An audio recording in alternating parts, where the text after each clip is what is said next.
He's the National Flood Coordinator at the U.S. Geological Survey. Bob, good morning to you in Rolla, Missouri. How long before the water gets to Kansas City, and how high do you expect it to get? What kind of impacts? Well, that crest is past Rulo and moving towards St. Joseph, so we'll be seeing those cresting floodwaters in the St. Joseph area. By the time it gets down to Kansas City later on in the next several days, the flood's not going to be quite as bad. I mean, the river gets larger as you move downstream. Fortunately, some of those tributaries below St. Joe, like the Kansas River, are not pumping in that much water. I mean, they're at near flood stage, but the river's able to assimilate a whole lot more water. So it'll be barely above minor flood stage by the time it gets to Kansas City. Above there, St. Joe, they've got a major flood. All right, so what about when everything continued to go south into the Mississippi? And I was looking at some of the gauges, and it's not like they're breaking records per se, but they're in, moderate to major flood stage through, the 30th or 31st of the month. How much of a problem does that cause? Well, we've been monitoring this flood.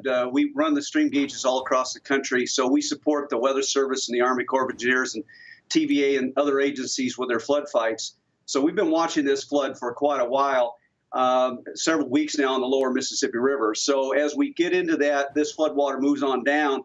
That lower Mississippi River is a big system. It's able to accommodate that as long as we don't get any more rain. Now, the problem is, too, we've got levees that have been had water up on them for weeks now. And I know my colleagues at the Army Corps of Engineers are also concerned about that. They've got their teams watching and doing the flood fights, looking over those levees, making sure they do everything possible to help those levee districts maintain the integrity of those levee systems. And when you talk about water on top of them, is that just from all the rain that we've had in the South, or is that from something else? So, we had tremendous amounts of rain over the Tennessee Valley, the Ohio Valley, right, the upper Mississippi there. So a lot of that's rainfall. Now we're starting to see that snow melt obviously work its way out of the northern tier of the United States down in. So that next round of flooding we're going to receive. Okay. But if you've noticed that there's a lot that hydrograph at New Orleans and Baton Rouge, that's staying flat for several days. Yeah. Right up the top. Now, you've worked with the USGS a long time, including with the Great Flood of 1993.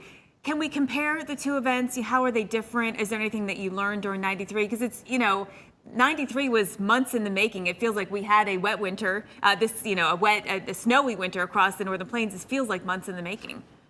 Right. Well, it was. I mean, the flood of record at St. Louis happened on August 1st, 1993. So you can see later on, I mean, we had a very wet spring of 93, a wet winter of 92. And so then we got the perfect setup for rainfall, just tracking over the same area of the central part of the United States that induced that 1993 flood. The flood of record at Kansas City is that 1993 flood, and as well it is St. Joe. We're not going to see that. It's going to be under that at St. Joe, but just barely. Well, that is good. Yeah. Bob Holmes, the National Flood Coordinator of the U.S. Geological Service. We certainly appreciate you coming on. Really good information there.